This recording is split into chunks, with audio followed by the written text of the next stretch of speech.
The mighty Roman pilum, the ultimate weapon of the 1st century. In the 1st century, the Roman pilum was the undisputed king of weapons, revolutionizing warfare with its ingenious design.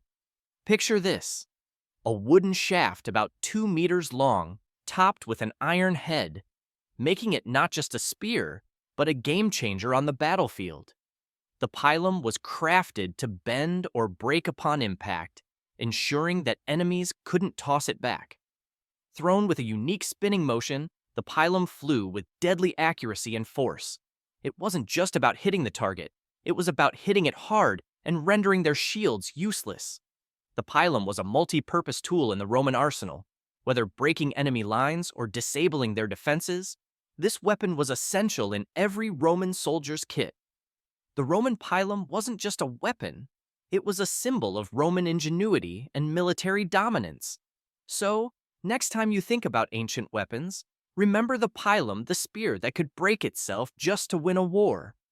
The Roman scorpion, the deadliest weapon of the 2nd century. In the 2nd century, the Roman scorpion reigned supreme as the most powerful weapon of its time. This ancient artillery piece, looking like a gigantic crossbow, was mounted on a tripod or carriage. The scorpion could launch bolts or arrows with incredible force and pinpoint accuracy, making it a terrifying presence on the battlefield. Perfect for sieges, the scorpion could tear through walls and fortresses, leaving enemies nowhere to hide. It was the ultimate weapon for breaking through defenses. In open battles, the scorpion wreaked havoc by disrupting enemy formations. Picture lines of soldiers being scattered by a barrage of deadly bolts, causing chaos and fear. The Roman trireme, the naval titan of the 3rd century. By the 3rd century, the Roman trireme had become the dominant force on the seas.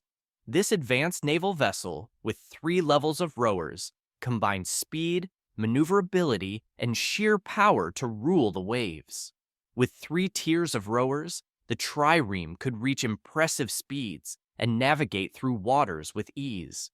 It was like the sports car of ancient naval vessel. Equipped with a bronze ram at the prow, the trireme was built to smash into enemy ships, causing catastrophic damage. It wasn't just a ship, it was a battering ram on water. The trireme's design allowed for both offensive and defensive maneuvers, making it a versatile and formidable weapon in various naval combat scenarios. The ballista, the ultimate weapon of the 4th and 5th century. In the 4th and 5th centuries, the ballista emerged as the most powerful weapon of its time, taking the Roman scorpion's design and cranking it up a notch. Picture the scorpion on steroids. That's the ballista for you. Imagine the Roman scorpion, but bigger, stronger, and more terrifying. The ballista wasn't just an upgrade, it was a whole new level of ancient artillery might. This beast could launch massive bolts with tremendous force, capable of obliterating fortifications and enemy formations alike. Think of it as the ancient equivalent of a modern missile launcher. During sieges, the ballista was the ultimate game changer. Its sheer power and accuracy could bring down walls and defenses, leaving enemies in awe and fear.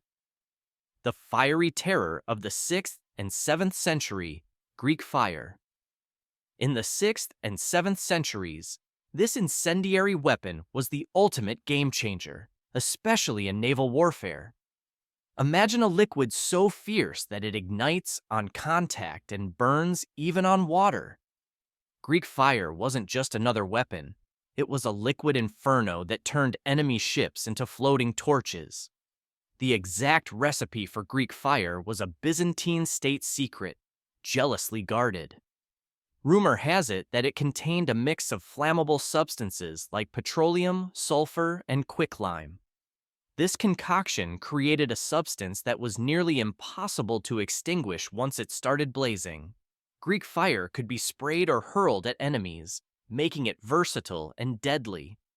Picture this: enemy ships approaching, thinking they're about to engage in a typical naval battle, and suddenly they're engulfed in flames that water can't put out. Absolute chaos. 8th century, the reign of the catapult. Buckle up, history buffs. We're catapulting back to the 8th century when the ultimate weapon of mass destruction was none other than the mighty catapult. The catapult was the 8th century's weapon of choice for laying siege to enemy fortifications. Imagine the terror as enormous boulders come hurtling through the sky, smashing into castle walls with devastating force. It was medieval mayhem at its finest.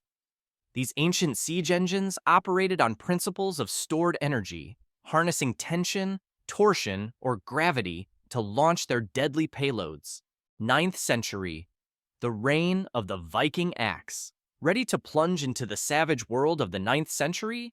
Strap in, because we're talking about the Viking Axe, the era's ultimate weapon and the Norse warrior's best friend. The Viking axe wasn't just for battle, it was the Swiss Army knife of its time. Picture a tool that could chop wood for your fires, and then double as a deadly weapon when you went to war. Talk about efficiency. These axes were crafted for speed and agility. With a single-handed design and a short handle, Viking warriors could deliver quick, lethal strikes. Imagine the surprise on an enemy's face when a Viking closed in with lightning speed, axe flashing through the air. In the chaos of Viking warfare, these axes were indispensable. They weren't just reliable, they were brutally effective. A well-aimed strike could turn the tide of battle, slicing through armor and flesh with ease. 10th century, the mighty Longship. Step aboard, adventurers!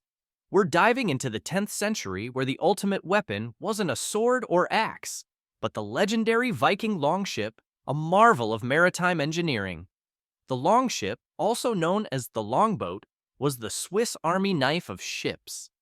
Vikings used it for everything: trade, exploration, and, of course, warfare. Whether they were navigating the open seas or slipping down narrow rivers, these ships had it covered. Long and narrow, these ships were built for speed and agility. Imagine a sleek predator cutting through the waves, ready to strike. The shallow draft meant they could get up close and personal with the shore, perfect for surprise attacks. Clinker-built with overlapping planks held together by iron rivets, longships were both strong and flexible. They were propelled by oars and a single square sail, making them as maneuverable as a sports car on water. No wonder they struck fear into the hearts of their enemies.